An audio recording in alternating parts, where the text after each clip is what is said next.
കേരളത്തിലെ ഒരു മാധ്യമ സ്ഥാപനം നടത്തുന്ന ഏറ്റവും വലിയ ഒരു ബിസിനസ് സംഗമമാണ് മീഡിയ വൺ ബിസിനസ് കോൺക്ലേവ്. കച്ചവട വാണിജ്യ രംഗത്തെ പുതിയ ട്രെൻഡുകളെ കുറിച്ച് മനസ്സിലാക്കുവാൻ, എങ്ങനെ നമ്മുടെ ബിസിനസ് കൂടുതൽ ഊർജ്ജസ്വലമാക്കാമെന്ന് മനസ്സിലാക്കുക മുതലായവയാണ് ബിസിനസ് കോൺക്ലേവിലൂടെ പ്രധാനമായും ലക്ഷ്യമാക്കുന്നത്. മീഡിയ വൺ സംഘടിപ്പിക്കുന്ന ഈ ബിസിനസ് കോൺക്ലേവിൽ പ്രധാനപ്പെട്ട പാർട്ട്ണർമാരായി വരുന്നത് ഇന്ത്യയിലെ തന്നെ ഏറ്റവും പ്രമുഖമായ മാനേജ്മെന്റ് സ്കൂളുകളിലൊന്നായ ഇന്ത്യൻ ഇൻസ്റ്റിറ്റ്യൂട്ട് ഓഫ് മാനേജ്മെന്റ് കോഴിക്കോടാണ് പ്രധാനപ്പെട്ട നോളജ് പാർട്ട്ണർ എന്ന് പറയുന്നത്. അതോടൊപ്പം തന്നെ ഗവൺമെന്റ് സംരംഭമായ സ്റ്റാർട്ടപ്പ് മിഷനും മീഡിയ വൺ ബിസിനസ് കോൺക്ലേവിന്റെ മറ്റൊരു പാർട്ട്ണറാണ്.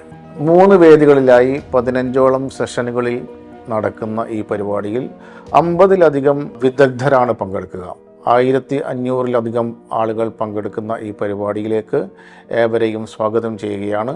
ഏതൊരു ബിസിനസ് സംരംഭകനെ സംബന്ധിച്ചിടത്തോളം അവരുടെ നെറ്റ്വർക്ക് വളർത്തുവാൻ വേണ്ടിയും അതോടൊപ്പം തന്നെ തങ്ങളുടെ ബിസിനസ് വളർത്തുവാനുള്ള സ്കില്ല് ഉയർത്തുന്നതിന് വേണ്ടിയും ഏറ്റവും വലിയ ഒരു അവസരമായിരിക്കും ഇത്.